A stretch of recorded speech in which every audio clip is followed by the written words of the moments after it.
Well, good evening. I'm Sheffield Hale, President and CEO of the Atlanta History Center, and I want to first shamelessly promote our documentary, Monument, The Untold Story of Stone Mountain. If you haven't seen it, go watch it. It's great. Just premiered here 2 weeks ago, and it's gotten rave reviews everywhere from The Economist to the LA Times and all places in between. So check it out. Okay, but that's not why we're here tonight. We're here tonight to welcome you to tonight's Aiken lecture featuring author Ilyon Wu discussing her new book, Master, Slave, Husband, Wife, an epic journey from slavery to freedom, which was named a New York Times bestseller after its first release last week. That is big. We are grateful to the Lucy Rucker Aiken Foundation for supporting the Aiken Lecture Series. If you have not yet purchased your copy of the book, they will be available for 25% off tonight in the lobby following the event. And Ilyon will be autographing books for you there as well. We will pleased to have some time for some questions after the initial discussion, so be thinking of those as the talk progresses tonight. Now to introduce tonight's author. Ilyon Wu is the author of 2 books, The Great Divorce and, of course, Master, Slave, Husband, Wife. Her writing has appeared in publications including the Wall Street Journal and the Boston Globe. In addition to interviews for National NPR, her work and research has also been supported by the Whiting Foundation, the National Endowment of Humanities, and the American Antiquarian Society. She holds a BA in Humanities from Yale College and a PhD in English from Columbia University. Ilyon will be interviewed tonight by Claire Haley, our very own Vice President of Democracy Initiatives and Author Programs here at the Atlanta History Center. Please join me in welcoming Ilyon and Claire.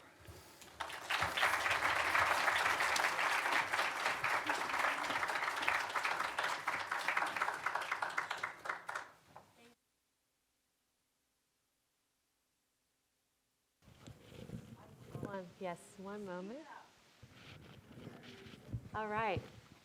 We are on now? Yes, wonderful. All right, let's try that again. Thank you so much, everyone, for being here this evening. We're just so thrilled to have Ilyon here tonight talking about her new New York Times best-selling book. So congratulations, Ilyon. Thank you.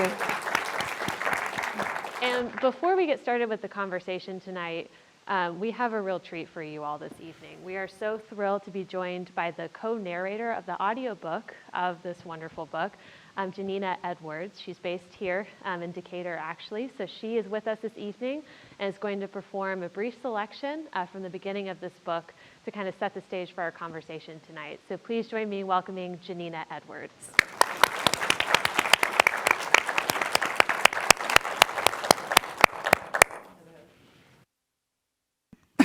Oh, I hear myself. All right. I'm going to invite you, if you haven't had the pleasure of listening to an audiobook or it's not something you do, I'm going to invite you to close your eyes and listen and let yourself be soothed with the story. You don't have to, but.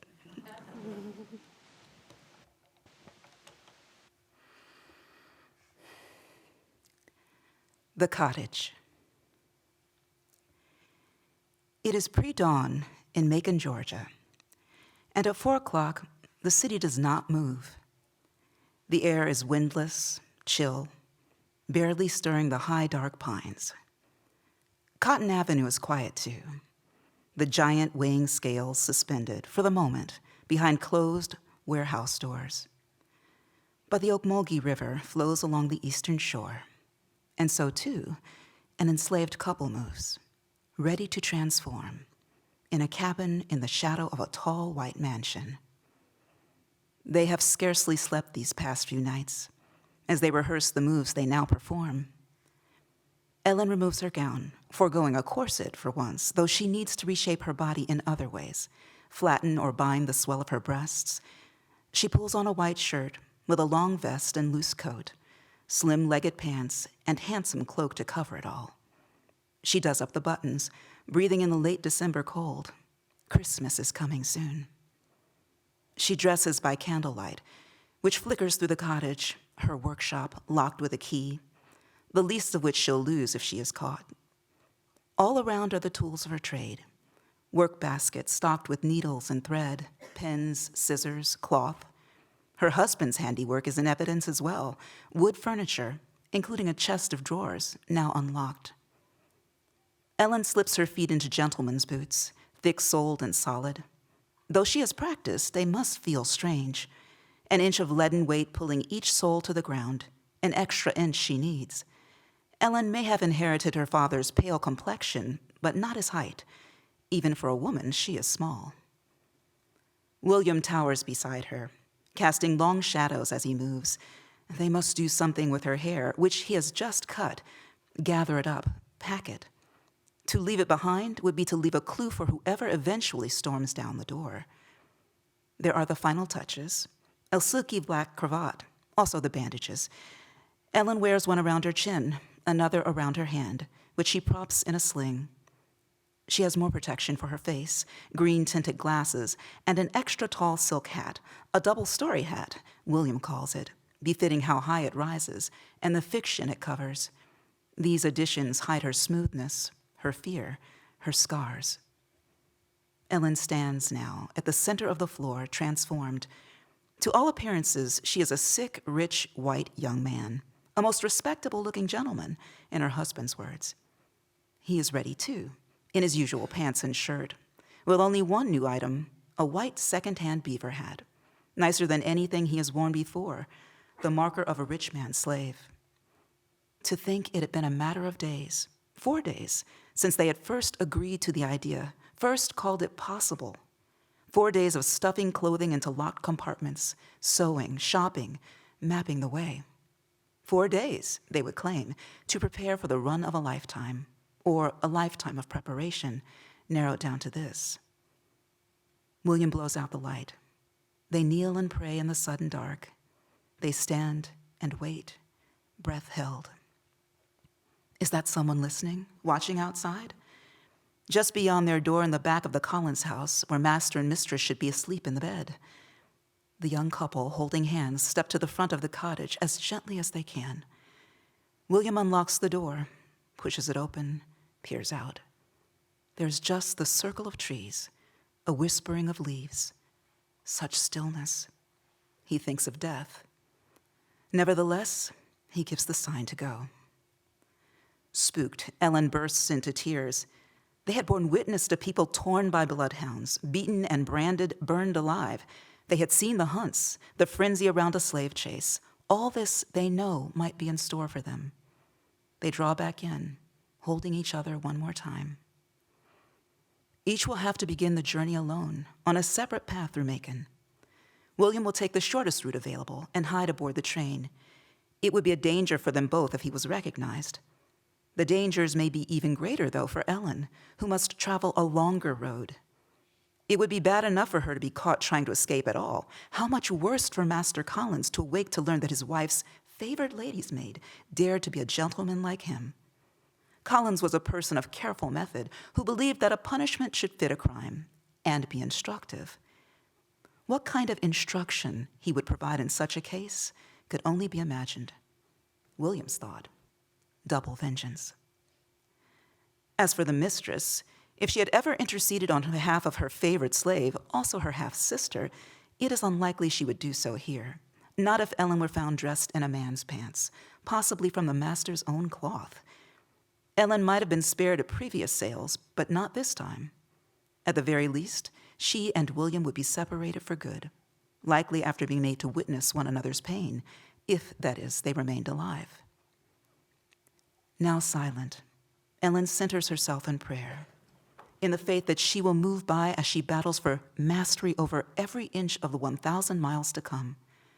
Faith in a power greater than any earthly master, such as she will pretend to be. Stilled, she owns the moment. "Come, William," she speaks. Once more the door opens.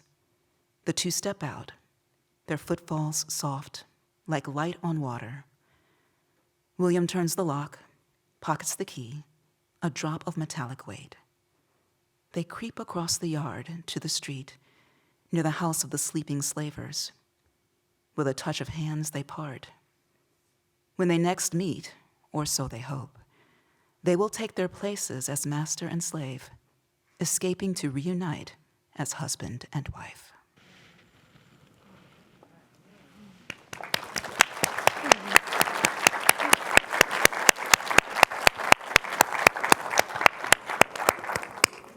Wow. So that is how this story opens. And it is an incredible tale. It takes place across thousands, plural, thousands of miles. It centers two very young people at the start of this journey and this incredible moment also in U.S. history, the year's 1848. So before we get into that journey, though, can you help us meet the Crafts? So who are these two, the hero and the heroine at the center of the story, William and Ellen Craft? Yes. So, well, first of all, I want to thank you for having me here at the Atlanta History Center, and thank you for Janina Edwards, who renders the story in such a way that it feels new even for me. There are a lot of characters who come through the story, and to hear her voice them and give them new life alongside Leon Nixon, the other narrator for the story, is, for me, it's been a really transformative experience. So I appreciate having her here with us today. So Ellen and William Craft are an enslaved couple, young, when they eventually end up speaking about their experiences. I'm jumping ahead of myself, but they're described as being incredibly charismatic, good-looking, really interesting, charming people. But in 1848, we find them enslaved in Macon, Georgia. And she is the daughter of an enslaved woman named Maria, and her first enslaver is also her father.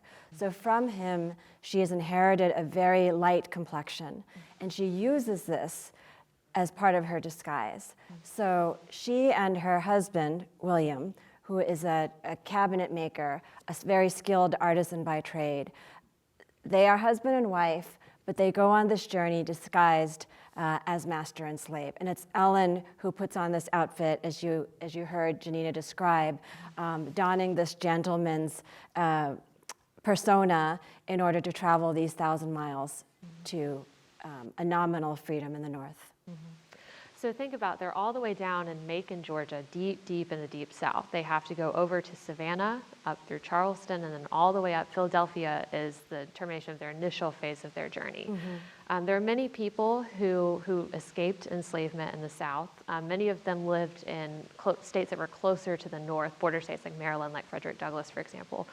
But what I found so interesting about this ingenious, and it is genius, escape plan is that they took the hypocrisies that were at the center of their world, the center of their South, and kind of turned those on their head to engineer this plan. So you go into a little more detail about the impetus for this, why they left when they did, what we're able to know about that, and then a little more about what the disguise actually was and how they started their journey. There's a lot to talk about here. So in terms of why they escape, it really took me, it takes probably about a third of the book to really sort of uncover all of that, because it's not just, I don't think it's something I can explain, in a few sentences. So I'll leave that to be discovered in the book. But I can say that one of the biggest motivations that they talk about from the opening pages of their narrative, Running 1,000 Miles to Freedom, which they published in 1860, one of the first things they talk about is not wanting to have children who are enslaved. So both of them experienced terrible trauma in their early childhoods. This was unfortunately a very common fate and could happen at any time. And in William's case, his family, he watched as his family was all sold away from him.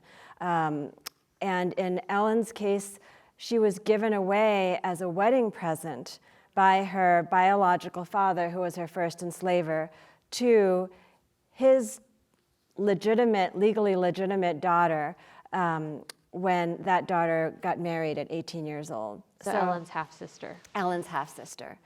So they'd suffered these separations from their family members, and they didn't ever want to be in a situation where their children could be stolen away from them. In fact, for this reason, they didn't want to get married. Ellen did not want to get married for years because she just couldn't bear to replicate that trauma. And so that is really the big impetus for their run.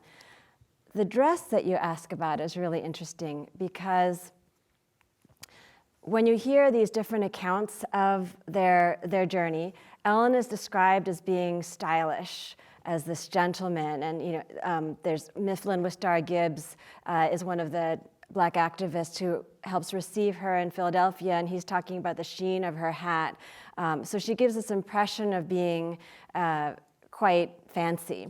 But in fact, one of the things I looked at was I looked closely at the descriptions of the actual dress she wore.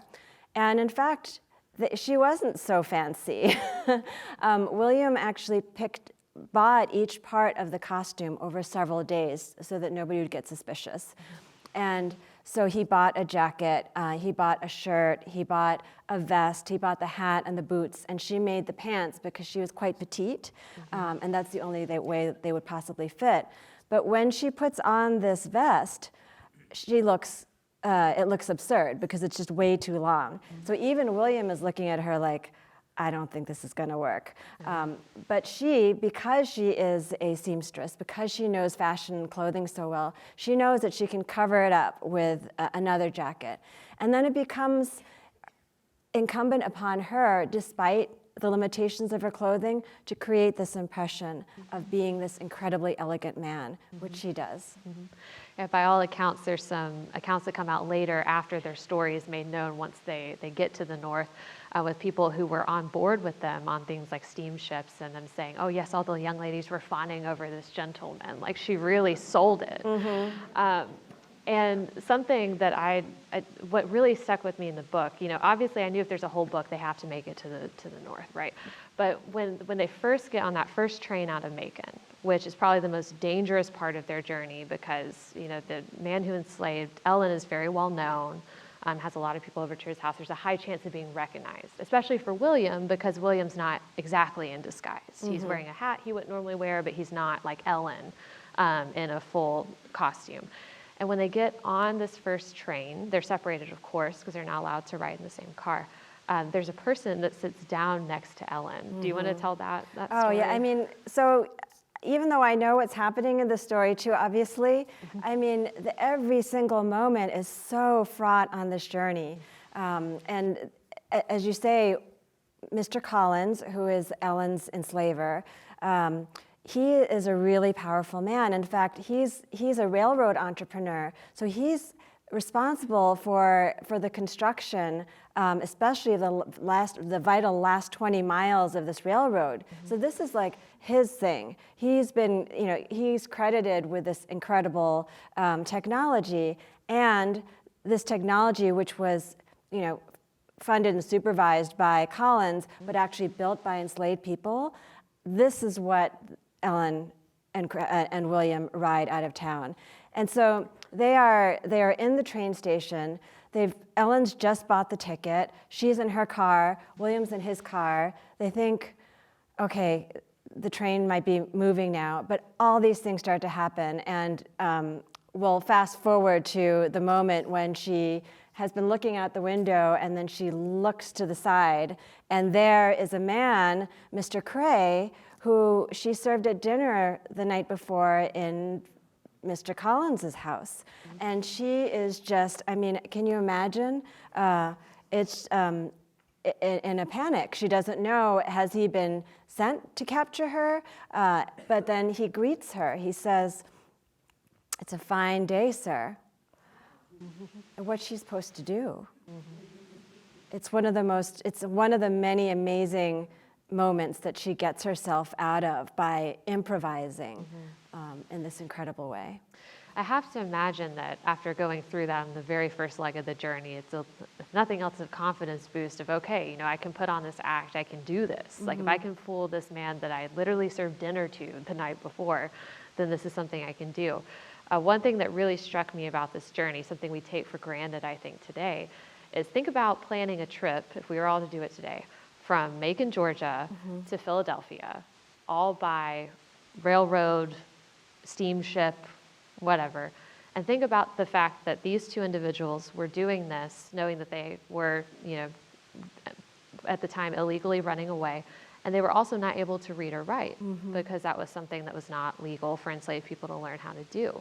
You spoke just now about how she was so adaptable, and that was one of her skills. What other skills had they developed that enabled them to really start this journey, despite the fact that they were at so many disadvantages, least of which is if they got to a station, they couldn't even read the signs necessarily telling them where to go? No, I want to dwell for a moment on that, the question of literacy, because, Macon was a really interesting place at this time. They actually started a women's college, and Collins and Ellen's own father had a hand in starting this women's college, and they were saying all these great things about opening women's minds, and meanwhile, Ellen Craft and others like her were forbidden literacy, and she says later on that this hunger to read and to learn is one of the reasons why she wanted so badly to escape from there. And as soon as she has the opportunity, she starts to do that.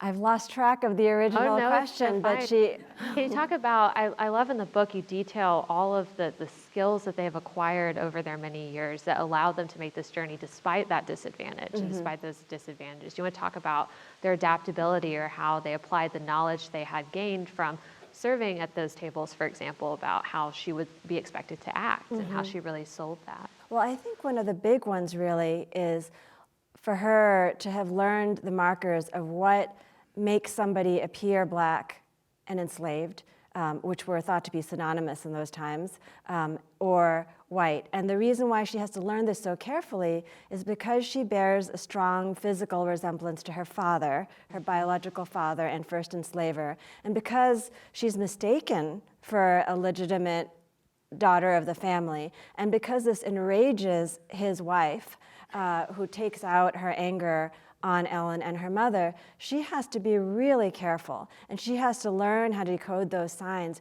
really carefully from the beginning. And if there is one thing that she learns, I think, from all the times when she fails to appear to be an enslaved child, is that she can pass for white. So she has that confidence. She knows, she might not know if she can pass the gender, class, and disability lines, which she also crosses, but she knows that she has passed for white before. And in terms of the travel, that's what you were asking about before. My husband is here, and he would be the first person to say that I have the worst sense of direction. This was actually a challenge in trying to figure out how they were getting to all these places. And in their narrative, they talk about, they sort of jump through the different locations. But what I did was I looked at these old 19th century maps to really sort of trace, because I wanted to see, like, what did it actually feel like to be on those trains? How were they positioned? What would they see when they were looking outside the window? So, what did the seats feel like? The trains were actually a lot smaller than I imagined. I saw an actual 1840s train, a train from this period, and I expected something, like giant locomotive, but I'm pretty small, and that train wasn't that much bigger than I was. Oh, wow. But the travel was so complicated, the route that they were going to go on, especially when things go wrong. It was so complicated that people published these little guidebooks that describe all the routes and all the stops and how you do this and how you move from one place to the next. This is for people who have literacy, and they would get lost. So to imagine the Crafts navigating the spaces the way they do without having access to any of that is really incredible. It's a remarkable journey, and as you mentioned, it does not go according to plan. No. On many, many, many levels. But one of the biggest of which is they have a particular route in mind that's still difficult, but fewer stops along the way. And when they get to this final steamship transfer, they realize that the last one's left for the season. So there are no more. It's a couple days before Christmas, and now they're going to have to go what's called the overland route, which is much more precarious, much more changing stations. They're riding essentially the mail train all the way up to Philadelphia.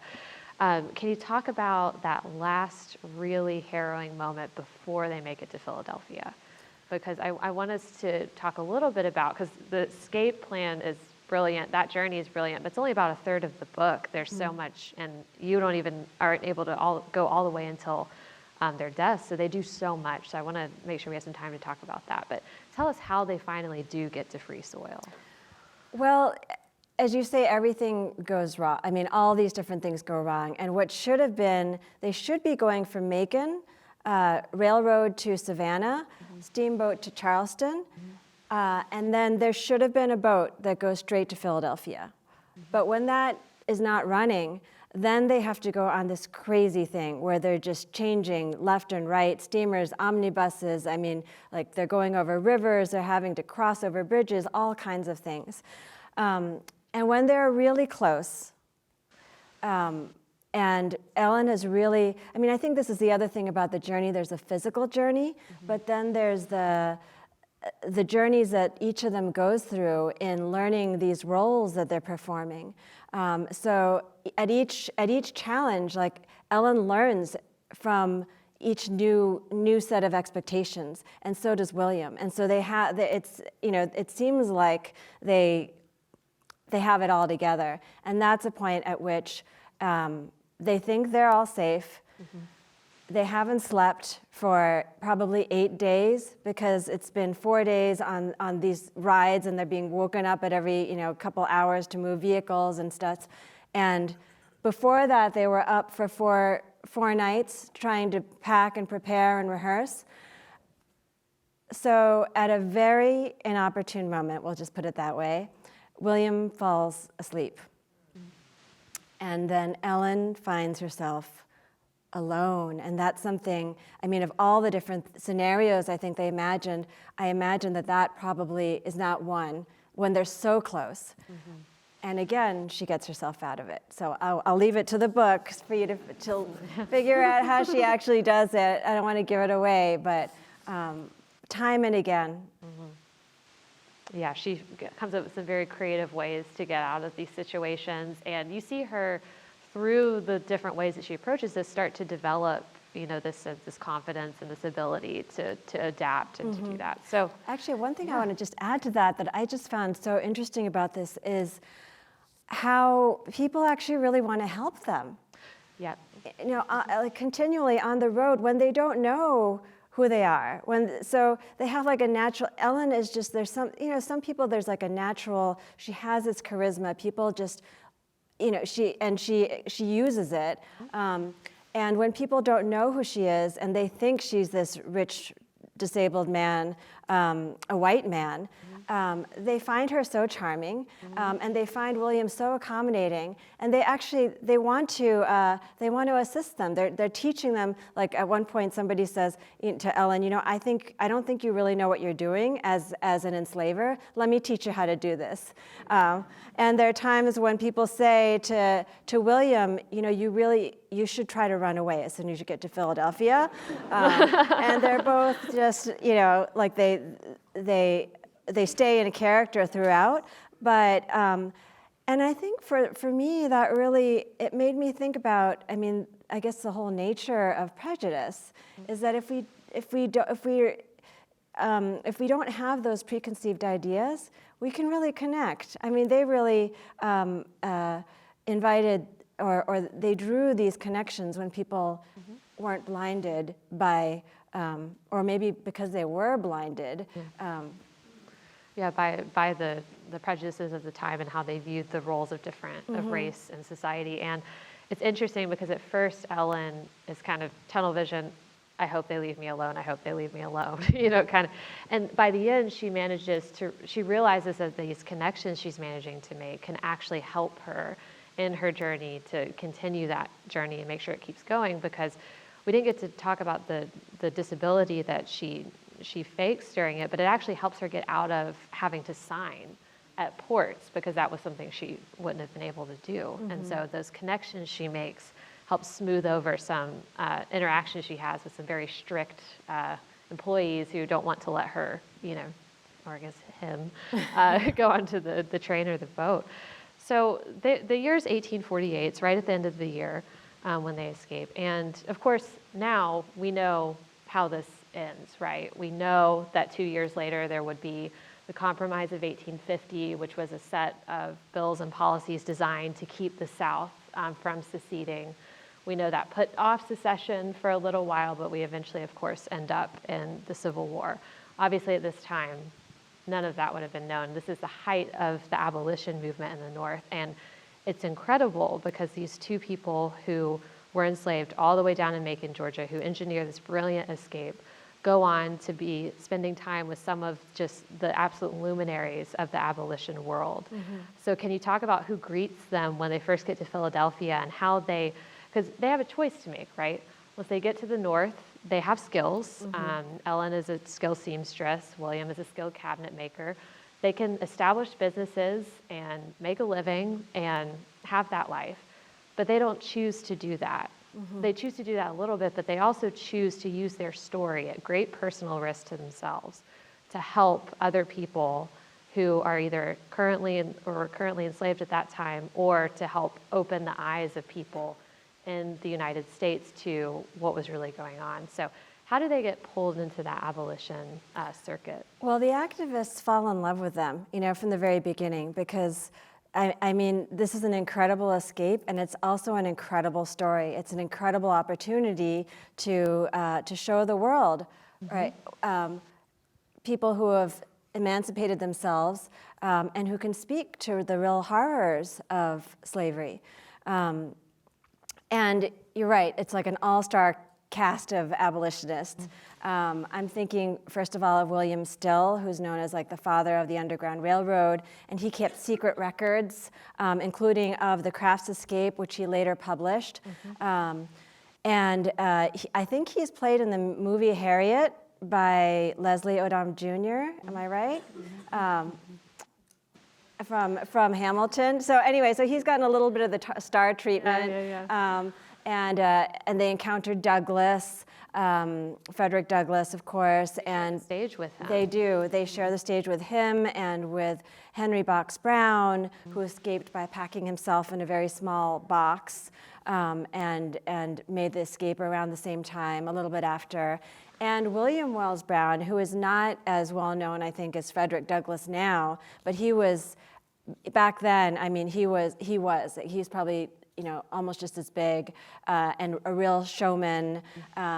He could rouse huge crowds, and he spoke with panoramas, and he was really kind of a multimedia performance artist ahead of his times. And I mean, there are many times when he kind of threatened to run away with the story, because first of all, he likes to write and he likes to talk. So we have accounts that he leaves behind, and those are always really interesting. But then he takes the Crafts on the road with him. And this is the point at which, they sought to have children and freedom. They sought literacy. Those two things they might have achieved right away. They could have gone to Canada. They could have changed their names. They could have just disappeared. But instead, they're moving all over the country now, all over the North, with William Wells Brown. They're advertising themselves, and they don't know. I mean, they're speaking to these giant audiences, and they don't know who's out there. And it's bad enough at that point. And then when this law passes, the Fugitive Slave Act of 1850, that is a terrifying law. So I remember, studying about the Compromise of 1850 in high school, and reading about what a big deal the Fugitive Slave Act was, but didn't really land at that point. But when you think about this act and how it empowered slavers to really, on the basis of just one or two eyewitness testimonies, they could claim anybody who was in the North and say, that person is my slave. And they could go to special commissioners who get paid extra if they're convicted of being fugitives, and they can bring them back, anybody. And the accused have no way to stand up for themselves. So really at this point, in the North, as well as in the South, everybody is vulnerable.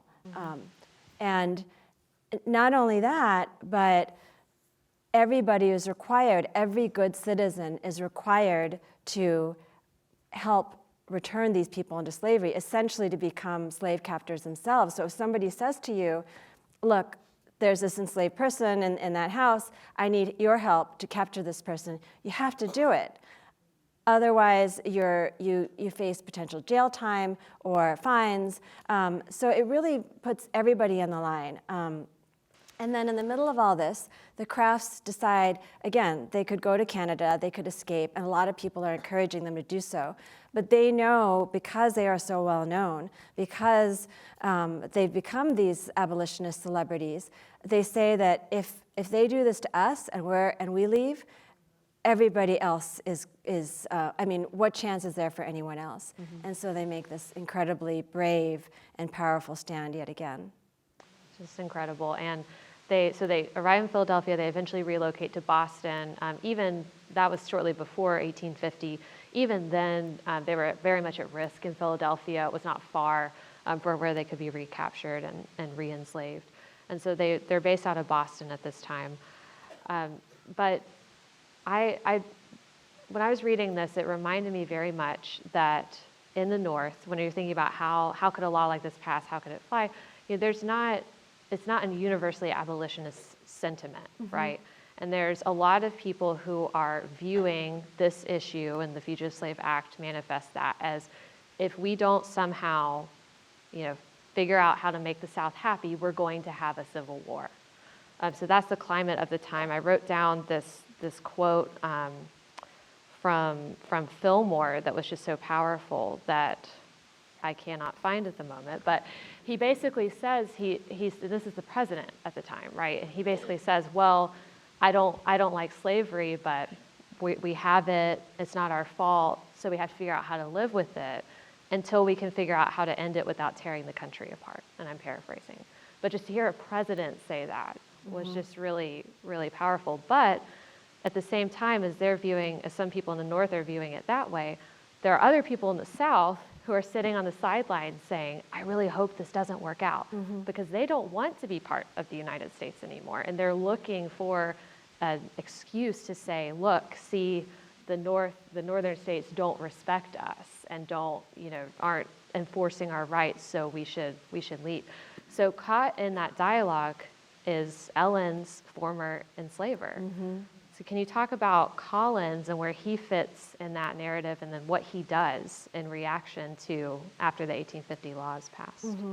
Yeah, I mean, again, there's so many levels of irony here. So we have Robert Collins, who is this railroad entrepreneur. He also has political ambitions. And, if we look at, he left behind an essay on the management of slaves, which is really a disturbing document. When it's a document by which he it's like a manual, an enslaver's manual. So reading it now, it feels like an extreme document. But back then, he was actually not considered an extremist. He was considered in his community, as they called him, a sub, short for submissionist. So they thought that people like him who wanted to prioritize the Union were submitting to the North. And so Collins was, he wasn't like John C. Calhoun. He believed in the Union. He didn't take any action on Ellen for years. So I think inwardly he was seething. He writes about this later, that it was really just shocking, the romantic nature, as he describes it, of their escape. And because this is a time when news is traveling, if the Crafts are traveling across the country, the news was traveling also, super fast, across these steamers, across these railroads, and via the telegraph, which is kind of like the internet of the 19th century. So people are getting the super fast news. So Collins is following this. He knows what Ellen's been up to, and yet he doesn't do anything. But then when this act passes, and when it seems like the nation is really on the brink of civil war, he becomes determined to make the case of the Crafts a test case for the Fugitive Slave Act, which is essentially for the future of slavery, which is also the future of America.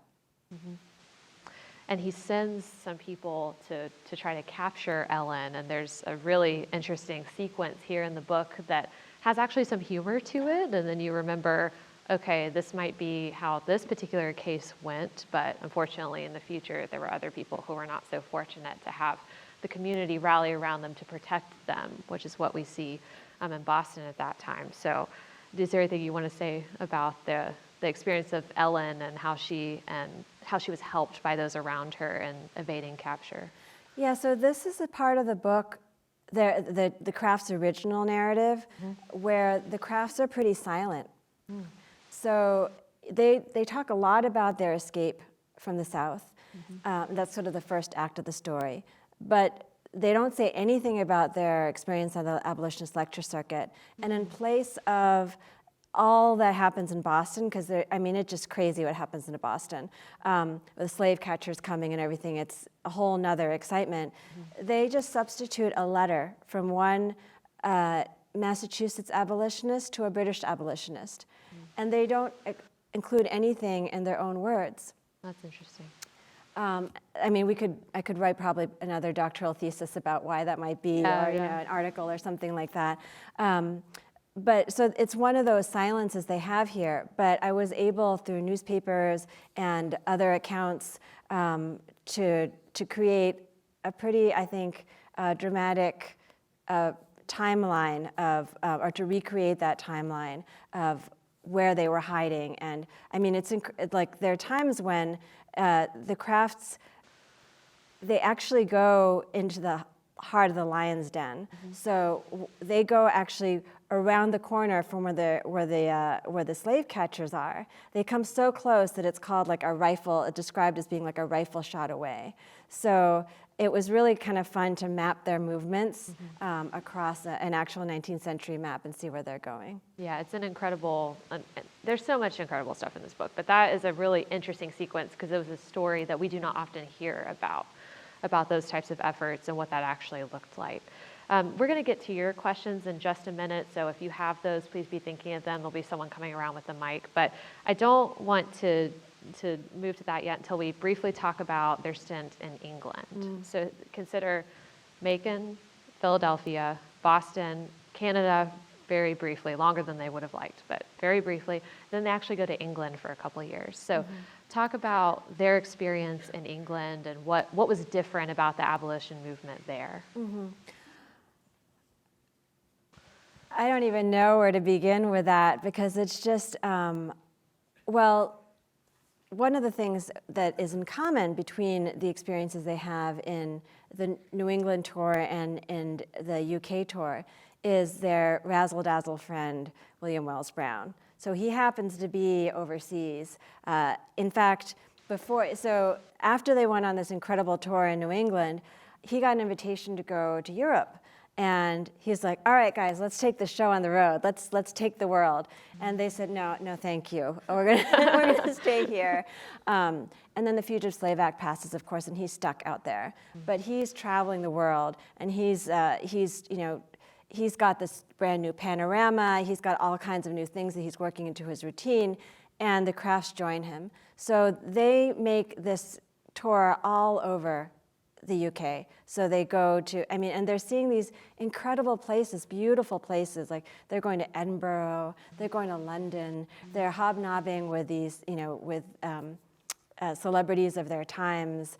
It's a whole nother experience for them.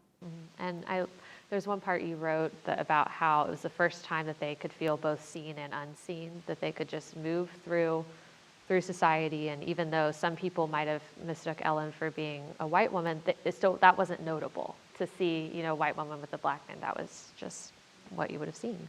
Yeah, that's the thing. I think when they're, as spectacular as the castles and all these places are, one thing that William Wells Brown notes as he observes William moving through these places is that William is shocked that nobody's looking at him. Nobody, that he's both seen as a person and not seen, and that he's not like seen as an anomaly or somehow different or somehow other, that he's accepted as a person. And what William Wells Brown says is that that's something that all formerly enslaved people or black people who come over to the UK feel. And William Wells Brown is watching this and he's saying, he's recognizing a part of himself in that experience as well. So the Crafts story, they were very well known during their time. They were widely spoken on the lecture circuit. lots of media coverage. If you alluded to a couple times, they published their own narrative of their escape.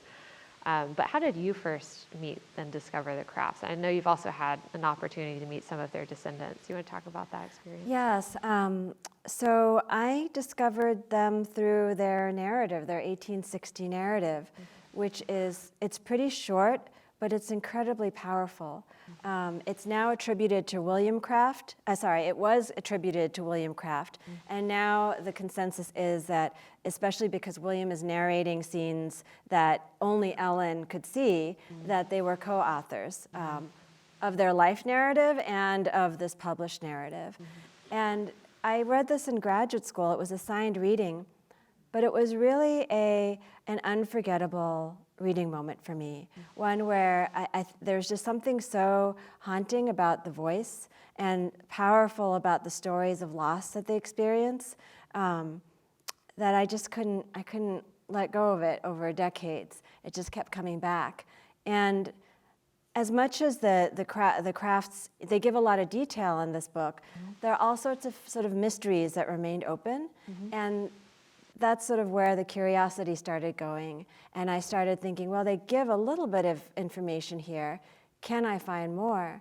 And that's really where it started to feel like kind of like a mystery, an unsolving a mystery. And that's where the archival excitement comes in. And eventually, there were so many of these discoveries that were, some of them pretty shocking, that I felt like it's time to write it down. And in the note on sources at the end, you say specifically, there's a story here, but there's so much more that you could have done. You hope that this book will spark curiosity and spark a conversation about learning about these issues further. And I can say for me personally, it did that. And I think for everyone in the audience, they'll do that tonight. So please join me in thanking Ilyon Wu.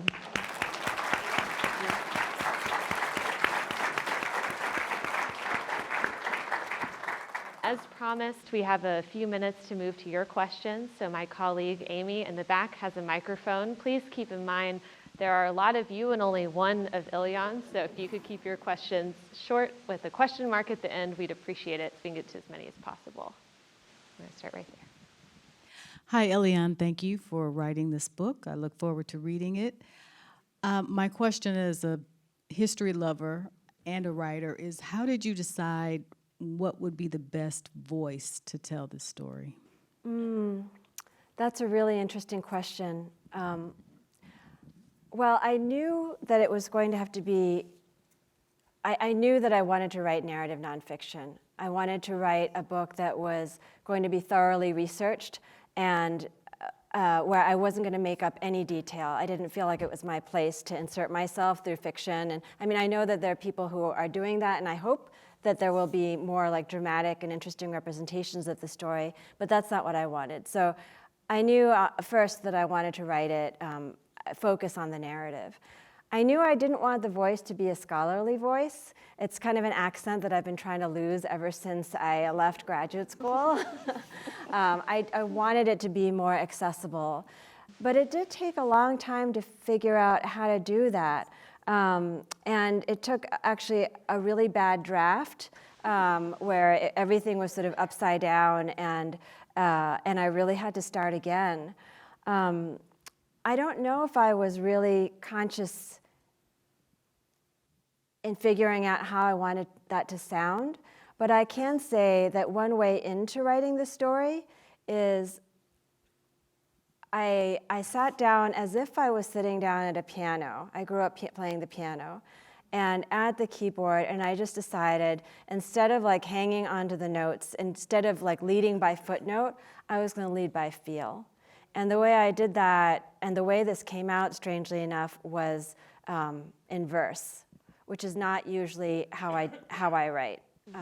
But somehow I felt like being locked. I felt like the structure of a paragraph was going to box me in, and I didn't want it to come out that way. So I wrote it kind of line by line, verse by verse, kind of feeling my way into it, and then I sort of unhooked each of those lines and formed paragraphs, and somehow this telling emerged. Very interesting. I have another couple at the front over here, and then we'll go to the back. Good evening. I read their story first, and because I discovered the story accidentally through researching something else, and it piqued my curiosity because we're from Macon, Georgia. Oh, great. And I said, Macon. And so I started reading the story. So how many places did you, for do your research, did you actually go? Did you visit Macon? Oh, yeah. Did you? Okay. Yes. I mean, that was a really important part of the research process. I tried to go to just about most of the places I wrote about. I skipped North Carolina, but other than that, I went all the way from Macon to Boston and beyond.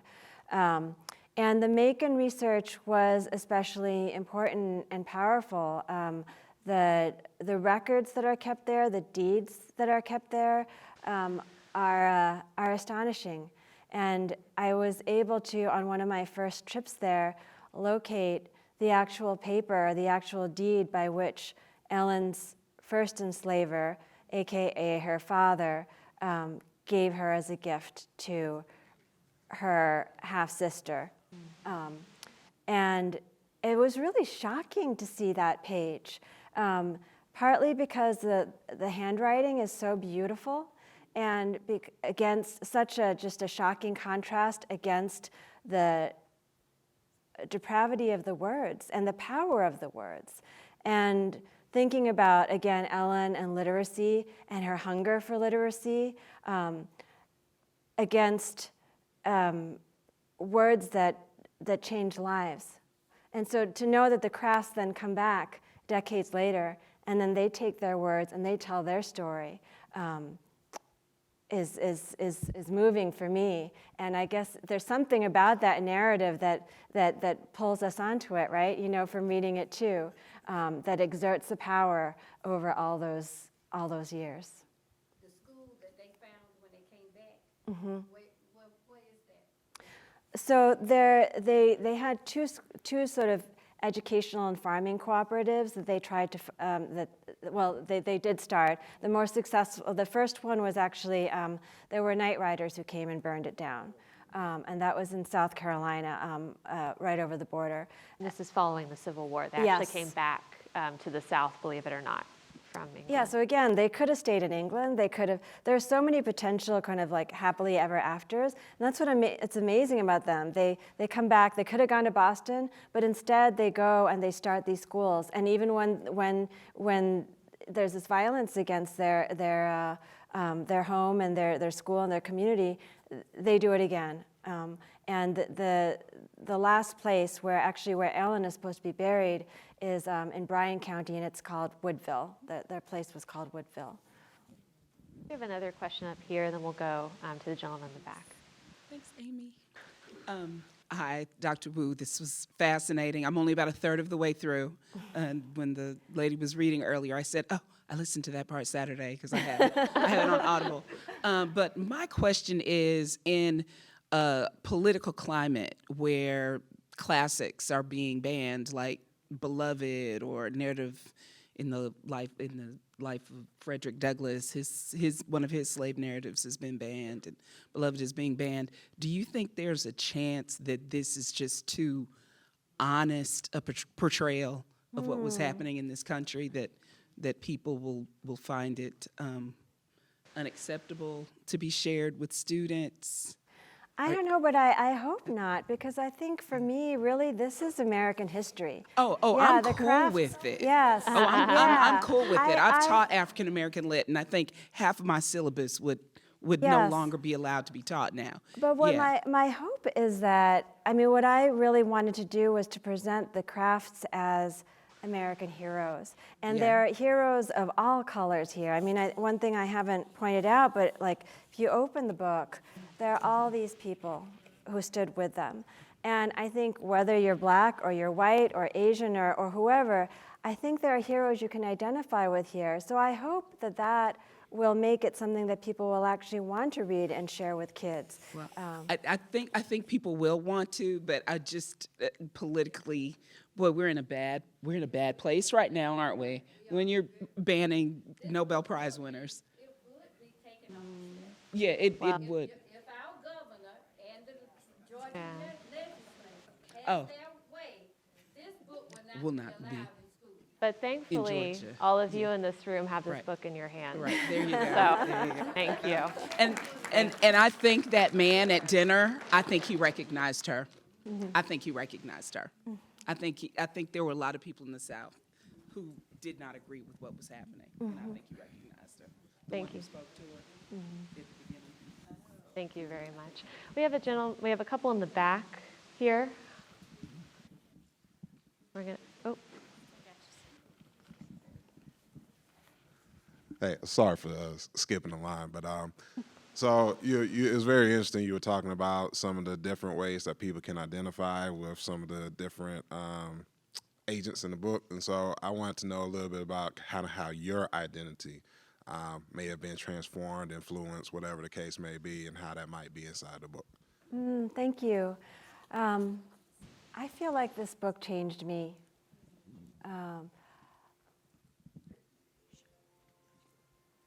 Yes, and I think it really made me feel more.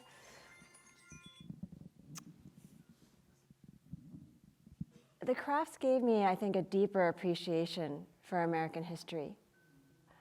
I think, when I was growing up, I got some really interesting history at a school named for the Reverend Dr. Martin Luther King Jr.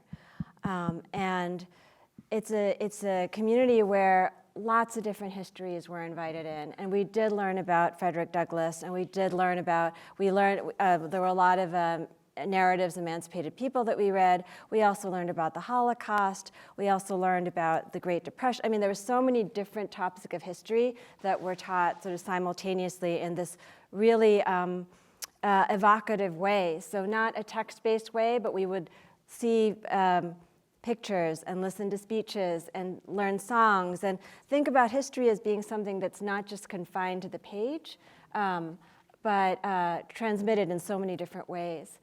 And later on, I realized, or I learned through other schools and other experiences, that way of learning history was unusual. And I think one thing that I really have tried to do here is try to create a historical experience that feels like it's coming off the page, so that invites you to imagine that time and feel the textures of whether it's the fabric or the weather or the food, and to really sort of bring it into 3 dimensions. You mentioned earlier descendants. That's another part of the history that some of it's written, some of it's not, some of it's recorded, but the stories of people as they're told and shared with family members, those are another really important part of this history. And I think one of the reasons too why so much of this research for me was possible was because the descendants of William and Ellen Craft, who the Crafts were running for in the end, right? They were running for their children. They were running for the posterity that by the terms of that deed that James Smith had signed, consigning Ellen to the bondage of her half-sister, that consigned not only Ellen Craft, but her increase, which means all the future generations. So when they ran, they liberated not only themselves, but they liberated their future. And then they spoke to help free other people as well, and changing the direction of our country. I could just I could sing their praises continually, but for me that was really deeply inspiring. And that is something that transformed me, especially we are living in politically fraught times. We are living in times where people say you have to look back to these times of division to find a parallel. Well, the Crafts survived, and they inspired other people, and they've really inspired me. And I hope they'll inspire you too. We're just going to go to one last question this evening. I know I could sit here and listen to Ilyon talk all night, but we want to make sure we have time to get your book signed. But our last question of the evening. Hi. Speaking of descendants, my name is Christian Craft. And I'm actually from Boston. I moved to Atlanta. And growing up, this was a story that was told in my family, and we felt like it was a family story. My grandfather was actually named after William Craft. And so I grew up reading their book. I've been on the Freedom Trail. I've been to the house where They were kept safe from slave catchers in Boston. I dressed up as Ellen Craft for history projects at school. And so I just want to say thank you so much for telling this story, because it's a huge part of my identity. It's one of the reasons why I live in Atlanta now. And so it's just sitting here hearing you say the crafts. It's really incredible, and it's becoming more and more prevalent in society. And but growing up, it really wasn't. And so it's incredible. Thank you so much. And so you.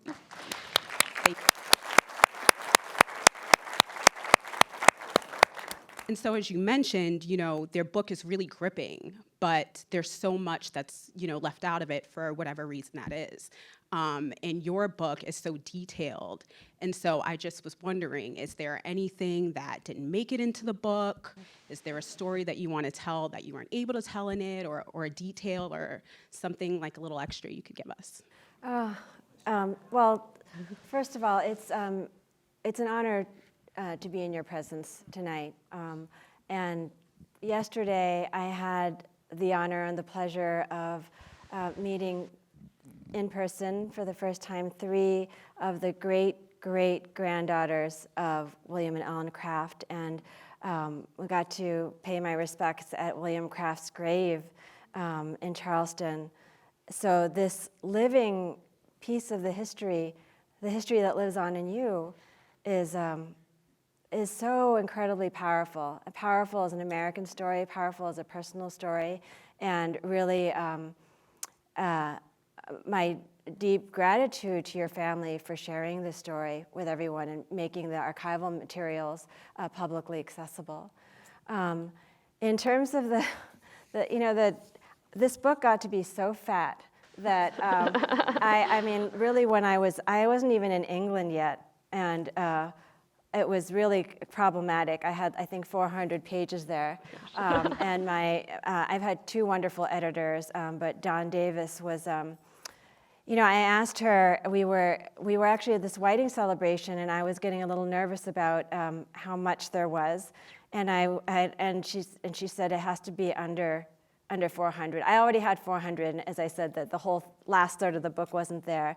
And I guess my face must have looked panicked, because she's like, "Oh, you need a cut? You want me to cut?" And then her eyes, there's like this gleam. She's like, "'Cause I can cut." And I was like, oh no. And so I kept all these shreds, like all the side stories, but I really tried to move them to the side, because I didn't want all that slash and burn happening, which is a long way of saying that there is so much more.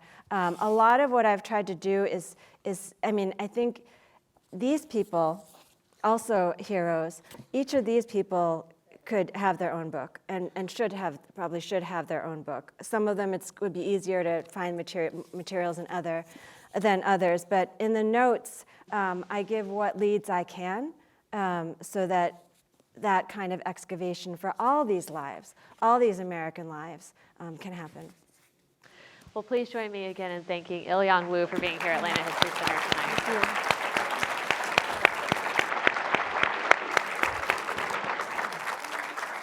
And thank you again to all of you. Your questions were wonderful. We so enjoyed being in conversation with you all this evening. We will meet you out in the lobby if you would like your book signed, and there are still more copies for sale, 25% off. Help Ilyon make another run at the New York Times bestseller list. Thank you, everyone. Thank you.